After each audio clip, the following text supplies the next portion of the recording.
एक बार की बात है, एक सन्यासी किसी काम से कहीं जा रहे थे। जाते वक्त रास्ते में उसने देखा कि एक व्यक्ति पेड़ के नीचे बैठा रो रहा है। वह उस व्यक्ति के पास गया और बोला, क्या बात है? तुम कौन हो और क्यों रो रहे हो? सन्यासी की बात सुनकर उस व्यक्ति की सिसकियां थम गई। वह अपने आंसू पोंछने के बाद बोला, मैं यही पास के गांव का रहने वाला एक बदनसीब व्यापारी हूं। मैं जो भी काम करता हूं वह बिगड़ जाता है। व्यापार के चक्कर में मैंने अपनी पत्नी के जितने भी गहने थे सब गवा दिए। अब मेरे कुछ नहीं बचा। यहां तक कि मेरा घर भी गिरवी पड़ा है। मेरे बच्चों की पढ़ाई भी नुकसान हो रहा है। मुझे तो लगता है कि मैं किसी काम का नहीं हूं। शायद मेरी किस्मत ही खराब है। उसकी बात सुनकर वह सन्यासी बोला, तुमसे किसने कहा कि तुम्हारी किस्मत खराब है? जरा मुझे भी बताओ कि तुम्हारी किस्मत में क्या खराबी है। वह व्यक्ति बोला, पहले मैं एक जमींदार के यहाँ काम करता था, पर जमींदार सही आदमी नहीं था। वह मुझे बहुत ही कम वेतन देता था, जिससे मेरे घर का खर्चा भी नहीं चल पाता था। मैं जब भी उससे मेरी पगार बढ़ाने की बात करता तो वह मुझे धमकी देता कि काम से निकाल दूंगा। इससे परेशान होकर मैंने वहां काम करना बंद करके व्यापार करने का निश्चय किया। फिर मैंने अपनी पत्नी के गहने बेचकर अपना व्यापार शुरू किया, लेकिन मेरा व्यापार नहीं चला। शुरू शुरू में परिवार वालों ने मेरा साथ दिया, लेकिन जैसे जैसे मुझे नुकसान होने लगा, मेरे परिवार वाले भी मुझसे दूर हो गए। मैं यह सब उनके लिए ही कर रहा था, लेकिन अब वे लोग मुझे देखकर नजरें फेर लेते हैं और मुझे ही मेरे परिवार की दुर्दशा का जिम्मेदार ठहराते हैं। उस व्यक्ति ने कहा, मेरा एक मित्र है, उसने भी मेरे साथ अपना व्यापार शुरू किया था। उसका व्यापार अच्छा चल रहा है। वह जब भी मेरे घर आता है तो अपनी सफलता की कहानियां सुनाता है। उसकी बातें सुनकर मेरे घर वाले भी कहते हैं कि उसे देख और कुछ सीख। हमें तो लगता है कि तेरे बस का कुछ भी नहीं है। उन लोगों की बातें सुन सुनकर अब तो मुझे भी लगने लगा है कि शायद मेरे बस का कुछ भी नहीं है। अब तो मुझे अपना जीवन ही व्यर्थ लगने लगा है। मेरे मन में ख्याल आता है कि अपना जीवन समाप्त कर लूं। मैं यहां आया भी इसी इरादे से था, लेकिन हिम्मत नहीं कर पाया।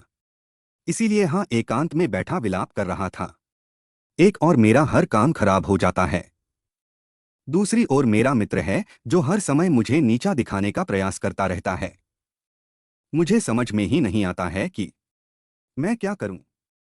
उस व्यक्ति की यह सब बातें सुनकर सन्यासी ने कहा, अच्छा तो यह है तुम्हारी समस्या।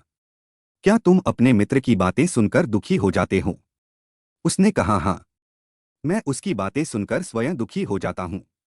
फिर न्यासी ने कहा, तुम्हें किस बात का दुख होता है, अपने असफल होने का या फिर मित्र के सफल होने का?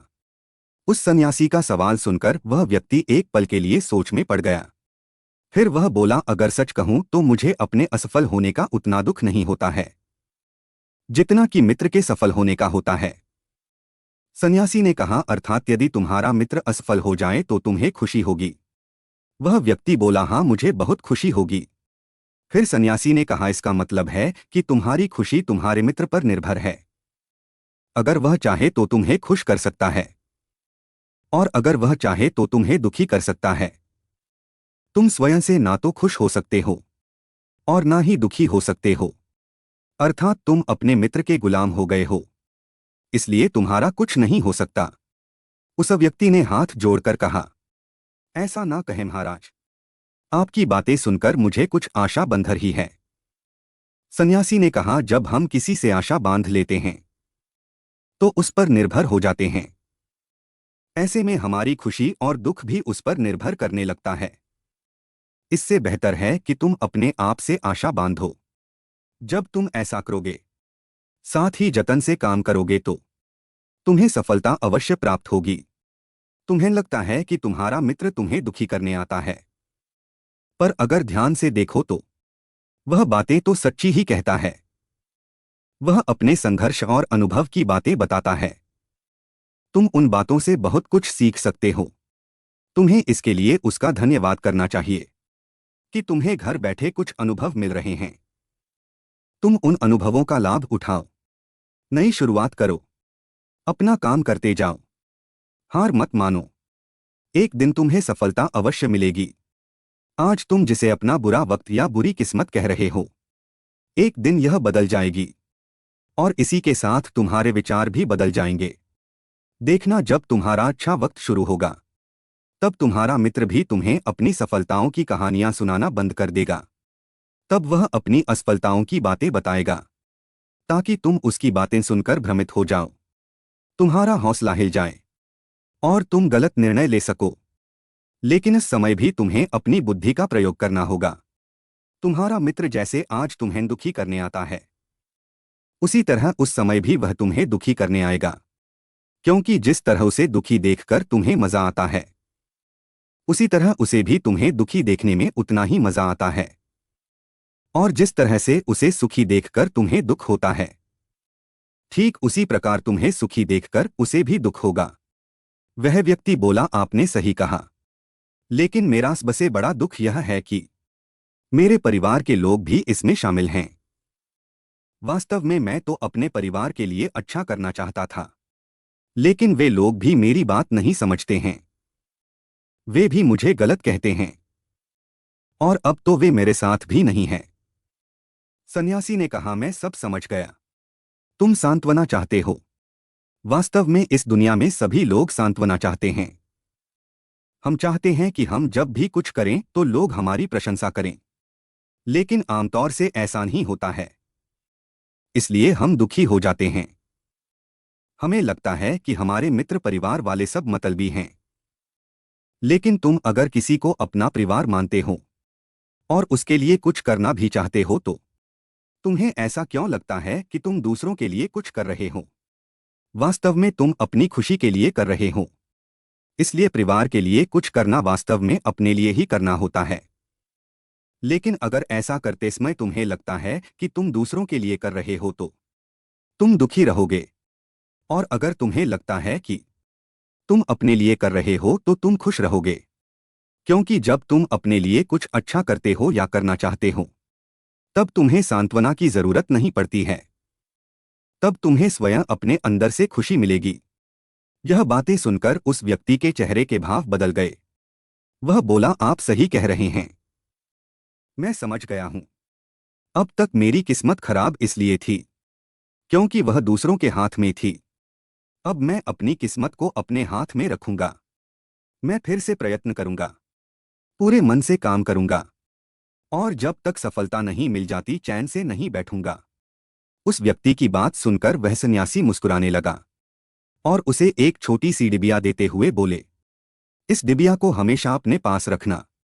इसमें एक ऐसा राज है जो तुम्हें बड़े से बड़े दुख से भी बाहर निकाल लेगा। लेकिन इसे भी खोलना जब तुम्हारे जीवन में कोई रास्ता ना सूझे और तुम्हें लगे कि सब व्यर्थ हैं।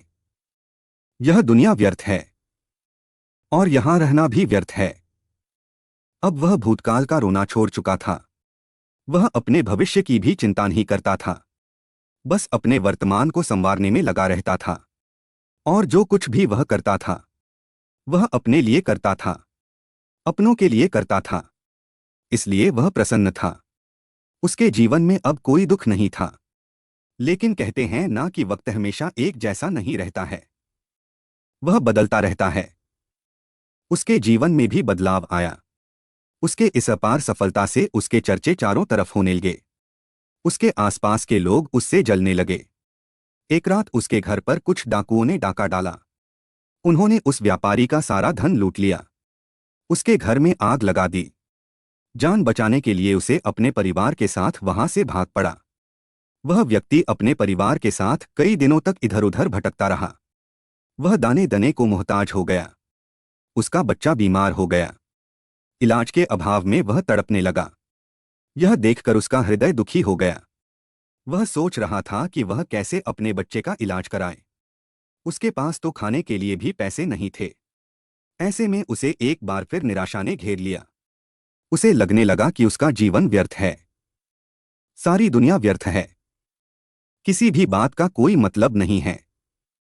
भले ही आप जीवन में कितना भी कुछ कर लो, कितनी भी सफलता हासिल कर लो, पर अंत में यहाँ कुछ नहीं मिलता, तो फिर ऐसे में जीवित रहने का क्या फायदा। इससे तो अच्छा है कि वह अपना जीवन समाप्त कर ले।